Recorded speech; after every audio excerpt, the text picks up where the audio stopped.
So hello मेरे प्यारे दोस्तों, तो कैसे हो आप सब लोग। उम्मीद करता हूँ आप सब बहुत ही मस्त होंगे और अपने एग्जाम की तैयारी को आसानी से पूरा कर रहे होंगे।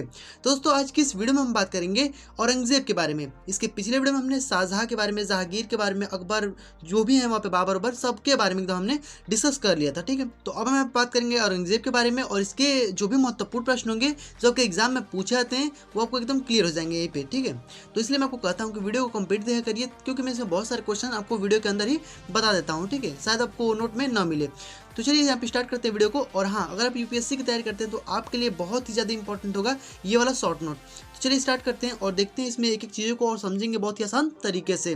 चलिए फटाफट से वीडियो को शुरू करते हैं। तो चलिए देखते हैं और एक एक चीज़ों को आसान तरीके से समझेंगे। बस आपको वीडियो को ध्यान से देखना है और समझना है। चलिए देखते हैं यहाँ पे औरंगजेब के बारे में और एकदम ईजी तरीके से इसको समझेंगे। ओके चलिए स्टार्ट करते हैं। तो औरंगजेब का सबसे पहले हम देख लेते हैं शासनकाल कब से कब तक इनका रहा है। ओके, तो औरंगजेब जो है इनका शासनकाल जो है वो यहाँ पे 1658 से लेकर के और यहाँ पे 1707 ईस्वी तक जो कि चला है। ठीक है, तो यहाँ पे याद रखिएगा 1658 से और यहाँ पे 1707 ईस्वी तक इनका जो कि शासनकाल चला है। ओके, आगे बढ़ते हैं। इसमें सबसे पहले हम बात करते हैं परिचय की, जिसमें हम बात करेंगे परिचय की। ठीक है, औरंगजेब के समय देखिए, औरंगजेब के समय ना जो एकदम मतलब कि समझ लीजिए ना कि मुगल जो साम्राज्य, ठीक है, मुगल काल जो है एकदम इसका एकदम मतलब कि एकदम लास्ट वाला चरमोत्कर्ष चल रहा था औरंगजेब के समय। ठीक है, इसके बाद एकदम समझ लीजिए मुगल काल जो है वो एकदम खत्म हो जाएगा।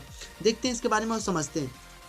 औरंगजेब जो है इसका हम परिचय बात कर लेते हैं इसके, तो इसमें आसान तरीके से परिचय को चलिए। औरंगजेब जो है वो भारत देश का एक महान शासक, मुगल शासक था। मतलब कि ये भी एक मुगल शासक है, वो भी भारत का। ठीक है, औरंगजेब। तो ये भाई अब देख लेते हैं आगे, जिन्होंने भारत में कई वर्षों तक राज किया है। वे छठे नंबर के मुगल शासक थे। यानी ये जो मुगल साम्राज्य है, ठीक है, मुगल शासकों में ये छठवें नंबर पे ये आता है जो कि औरंगजेब। ठीक है, आगे देखते हैं। आगे है कि औरंगजेब 1658 से 1707 ईस्वी तक जो कि लगभग यहाँ पे 49 साल जो कि इसने शासन किया है। ठीक है, मतलब मुगल साम्राज्य में इसने 49 साल जो कि यहाँ पे शासन किया है औरंगजेब। ठीक है, 1658 से लेकर के और 1707 ईस्वी तक। ओके, आगे बढ़ते हैं। आगे देख लेते हैं औरंगजेब का जो जन्म है वो 24 अक्टूबर, औरंगजेब का जन्म जो है वो 24 अक्टूबर 1618, ठीक है, 1618 ईस्वी में गुजरात के दोहद में हुआ था। ठीक है, क्योंकि देखिए जो शाहजहां थे ना वो भी गुजरात में रहा करते थे। वहाँ के वो क्या थे कि एक मतलब कि समझ लीजिए गवर्नर थे, मतलब शाहजहां वहाँ के थे गवर्नर। तो वहीं पे इनका जो कि जन्म हुआ था 1618 ईस्वी में गुजरात के दोहद। ठीक है, आगे बढ़ते हैं। औरंगजेब शाहजहां और मुमताज महल का छठी संतान और यहाँ पे तीसरा पुत्र था। यानी छठवीं संतान उनका था।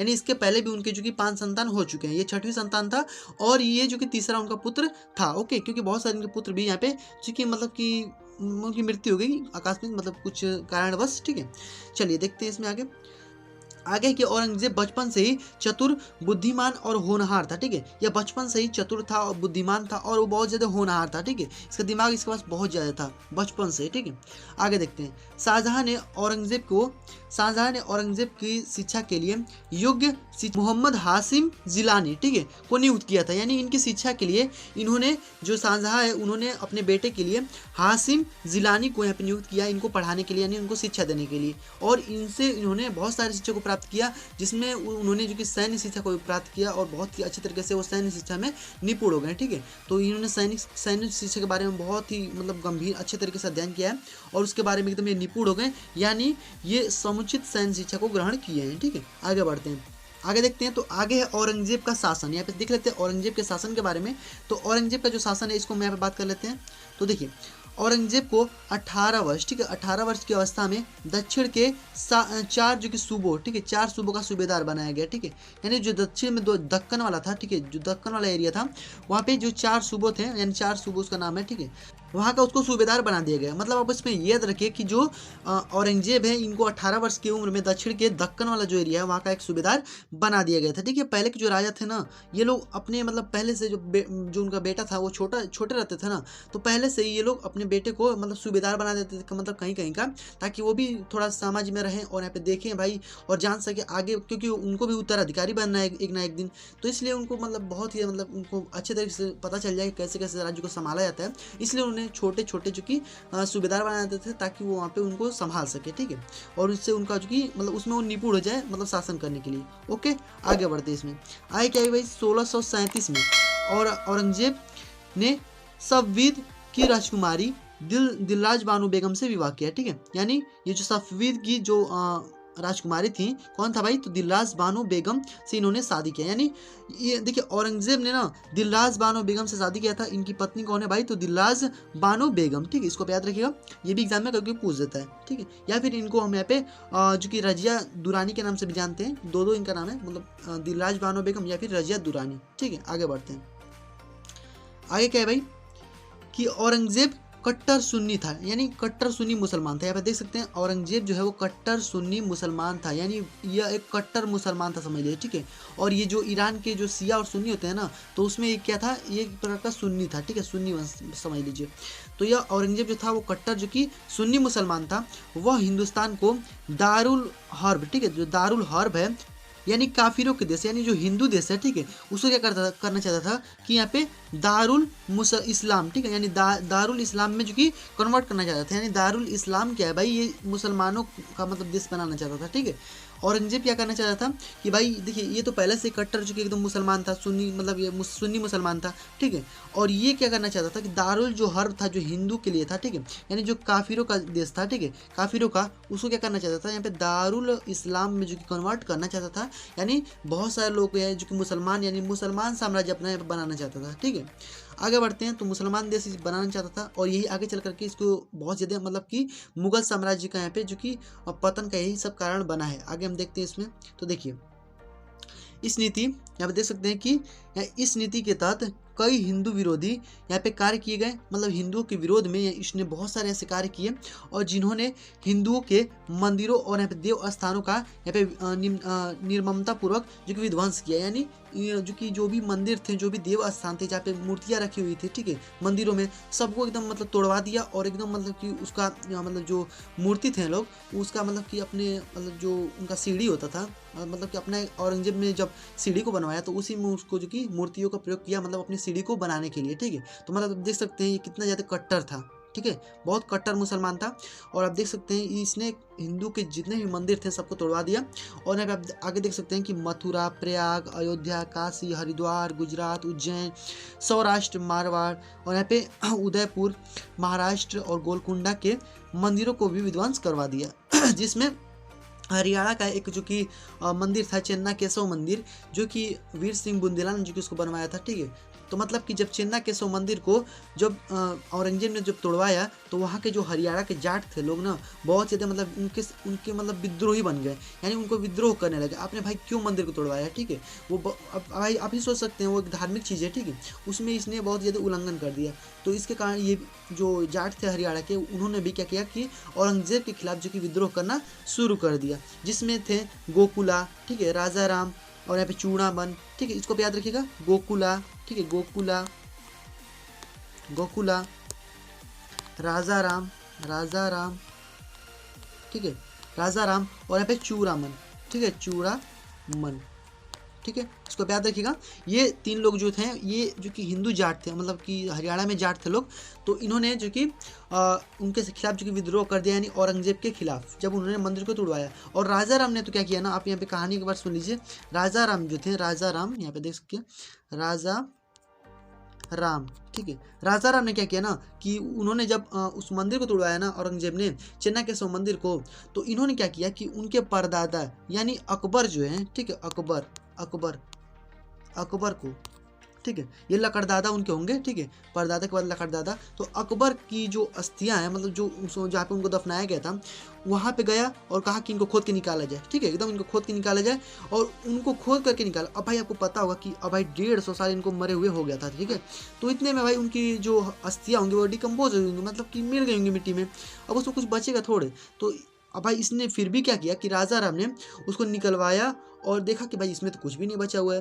तो फिर इसने क्या किया ना कि कहा कि उसी को जला दो। उसी को जलाया गया, मतलब कि जो उसमें कुछ भी नहीं था उस पर भी उसने आग लगवा दिया। ठीक है, जिसके कारण औरंगजेब जो है वो और भी भड़क गया था। ठीक है, जिसके कारण औरंगजेब ने उनका जो कि हत्या करवा दिया, यानी राजा राम का हत्या जो कि औरंगजेब ने करवा दिया। ठीक है, तो आप याद रखिएगा इसको। तो आगे बढ़ते हैं, इसमें आपको कहानी समझ में आ गया होगा ये।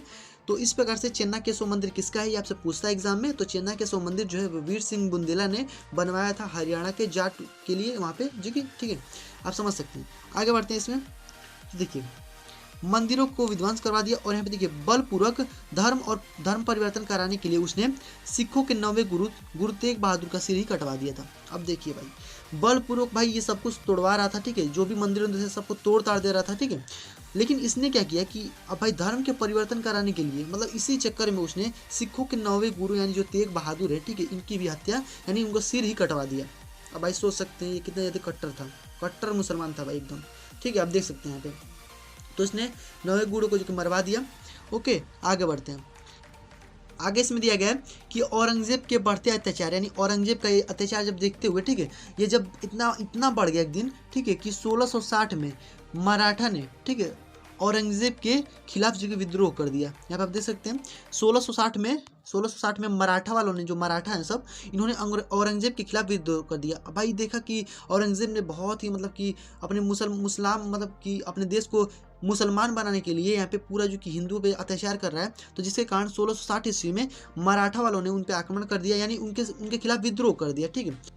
तो जब 1660 में जब देखा कि यहाँ पे औरंगजेब ने बहुत सारे ऐसे गलत कार्य को करवाया है, मंदिरों को तोड़वा दिया, ठीक है, और यहाँ पे हिंदुओं को बहुत ज़्यादा अत्याचार कर रहा है, तो इसको देखते हुए 1660 ईस्वी में मराठा जो साम्राज्य है, ठीक है, मराठा वालों ने क्या किया कि औरंगजेब के खिलाफ ही विद्रोह कर दिया, ठीक है। तो देखिए यहाँ पे बहुत सारे लोगों ने इनके खिलाफ जो कि विद्रोह कर दिया। इसके बाद देखिए 1669 में, ठीक है, 1669 में जाट ने कर दिया, क्योंकि जाट में हरियाणा के जो यहाँ पे चेन्नई के संबंधित था उसको यहाँ पे तोड़वा दिया था, ठीक है। तो जाट भी यहाँ पे 1660, 1669, फिर 1672 में कौन किया भाई, तो सतनामी ने, और 1675 में फिर सिख ने, ठीक है, और 1679 में राजपूत के ने औरंगजेब के खिलाफ जो कि विद्रोह किया, ठीक है। तो इस प्रकार से यहाँ पे 4-5 जो कि इन्होंने विद्रोह कर दिया। सबसे पहले मराठों ने किया, फिर यहाँ पे जो कि जाटों ने कर दिया, फिर सिख ने कर दिया, फिर सतनामी ने कर दिया, ठीक है, राजपूतों ने भी कर दिया, जिसके कारण इसका जो एकदम साम्राज्य था एकदम टूटने लगा, ठीक है, बिखरने लगा, ठीक है।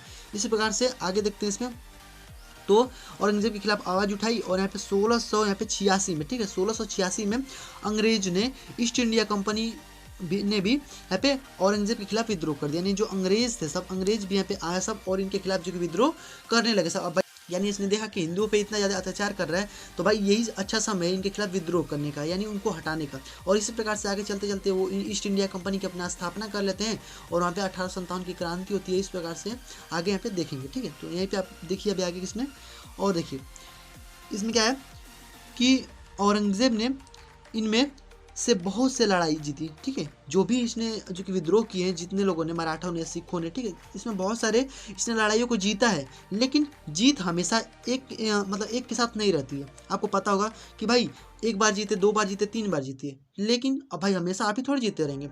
जीत हमेशा एक के पास नहीं होती है। अब भाई दूसरा भी तो जीतेगा। तो अब भाई देखिए इसी कारण ये क्या हुआ यहाँ पे, एक के बाद एक जो कि लगातार जो कि विद्रोह से मुगल साम्राज्य जो हिल गया, ठीक है। इसी प्रकार से विद्रोह होते गए और मुगल साम्राज्य एकदम हिल गया।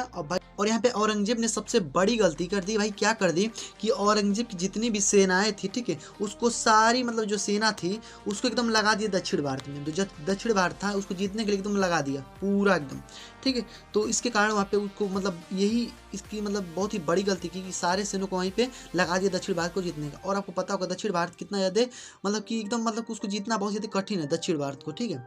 बहुत ज़्यादा खतरनाक एरिया है वहाँ पे, भौगोलिक स्थिति बहुत ज़्यादा उसका मतलब कि प्राकृतिक में आप देखेंगे, भौगोलिक देखेंगे तो बहुत ज़्यादा मतलब वहाँ पहाड़ है, नदियाँ हैं, ठीक है। इस प्रकार से बहुत सारी चीज़ें वहाँ पे, तो उसको जीतना बहुत ज़्यादा कठिन है। तो उसने सारे सेना को लगा दिया, जिसके कारण उनका जो कि यहाँ पे अब मुगल साम्राज्य जो है वो हिल गया पूरा एकदम, ठीक है। और इसने क्या किया कि इसको देखिए, इसको जिंदा पीर कहा जाता है। क्या कहा जाता है? इसको जिंदा पीर कहा जाता है। और इसको जिंदा पीर कहा जाता है, ठीक है, आप याद रखिएगा, इसको जिंदा पीर, ठीक है। यानी जिंदा तो है और जिंदा रहते हुए जो पीर देता है ना उसको हम जिंदा पीर कहते हैं, ठीक है। तो औरंगजेब को यहाँ पे जिंदा पीर मतलब क्या होता है? दर्द, यानी जिंदा रहते हुए भी दर्द उसने मुझे को मतलब अपने साम्राज्य को बहुत ज़्यादा दिया है, ठीक है, हिंदुओं को। तो इसने जिंदा पीर कहा जाता है। और इसमें आप याद रखिएगा कि इसने क्या किया कि फिर से यहाँ पे जो अब भाई देखा कि इसका जो धन है बहुत ज़्यादा खत्म होने लगा, तो इसने जजिया कर को बढ़ा दिया, ठीक है। जजिया कर जो है उसको लगा दिया, फिर से उसको चालू करवा दिया। तो जजिया कर को समाप्त किया था जो कि अकबर ने, ठीक है, और इसने फिर ला करके यहाँ पे चालू कर दिया औरंगजेब ने, ठीक है। तो जजिया कर को फिर से चालू किसने किया था? तो औरंगजेब ने फिर से जजिया कर को चालू किया था, ठीक है। और इसने तुलादान व्यवस्था जो थी उसको यहाँ पे जो कि ख़त्म कर दिया, ठीक है। और जो झरोखा दर्शन था उसको भी यहाँ पे ख़त्म कर दिया। ठीक है, तो झरोखा दर्शन भाई क्या था एक बार समझ लीजिए। झरोखा दर्शन में क्या होता था कि देखिए अकबर के समय झरोखा दर्शन जो है बहुत ज़्यादा प्रचलित था। ठीक है, वहाँ पे लोग मतलब कि जो राजा थे और रानी थे वो ऊपर मतलब बालकनी में जो कि आया करते थे और वहाँ से अपने साम्राज्य जो नीचे मतलब लोग खड़े रहते थे उनकी व्यधाओं को सुनते थे और उनका फिर वहाँ पे जो कि सॉल्यूशन देते थे। ठीक है, यानी बताते थे, यानी डायरेक्ट जो कि संपर्क यानी संवाद जो करते थे उसी को यहाँ पे झरोखा दर्शन कहा जाता है। ठीक है, आगे बढ़ते हैं इसमें।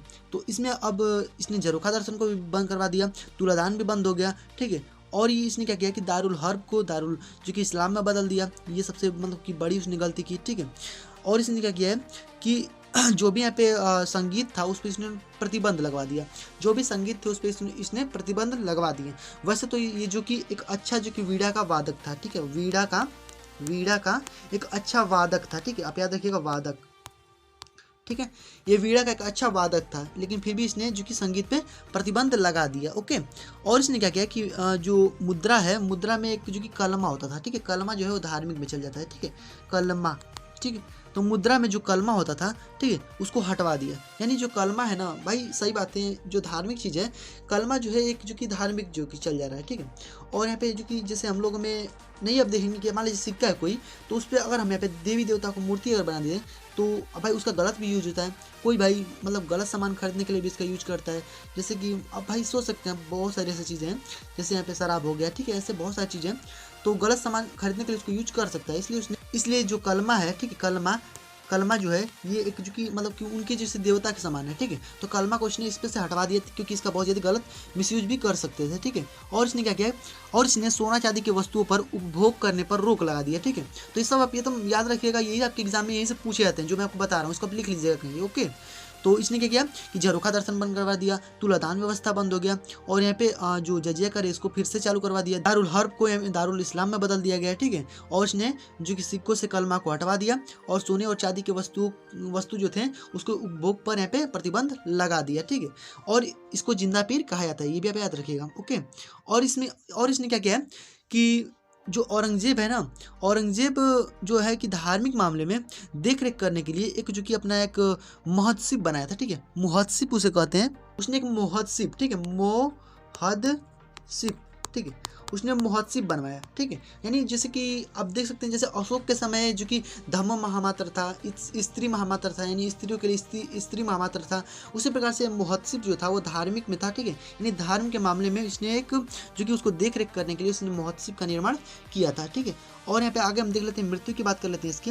तो औरंगजेब की जो मृत्यु है भाई कब हुई थी, तो देखिए 90 वर्ष की। ठीक है, यानी 90 साल की उम्र में औरंगजेब जो है 3 मार्च 1707 ईस्वी को प्राण को त्याग दिया। ठीक है, 1707 ईस्वी में प्राण को त्याग दिया। और यहाँ पे दौलताबाद, यानी जो दौलताबाद है मतलब कि वहीं पे औरंगाबाद भी है। ठीक है, क्योंकि औरंगजेब के समय ही औरंगाबाद की स्थापना को किया गया था। ठीक है, औरंगाबाद का ये जो कि एक सूबेदार था। ठीक है, तो यहाँ पे याद रखिएगा, यानी औरंगजेब को यहाँ पे दफनाया गया कहाँ पे, तो दौलताबाद में जो कि औरंगजेब को यहाँ पे दफना दिया गया। यानी औरंगाबाद भी अगर देता है तो भी सही है, औरंगाबाद में ही दफनाया गया है। ठीक है, या फिर दौलताबाद देता है तो दौलताबाद दो की लगा दीजिएगा। ठीक है, तो आपको कोई भी दे सकता है, आप ऑप्शन में आप जो भी मिला है मतलब कि औरंगाबाद तो वैसे सही है। ठीक है, औरंगजेब की जो कि मृत्यु वहीं पे मतलब कि उसके कब्र को वहीं पे दफनाया गया। ओके, आगे बढ़ते हैं इसमें, तो आप यहाँ पे दौलताबाद दे तो भी यहाँ पे सही है। ठीक है, आगे बढ़ते हैं।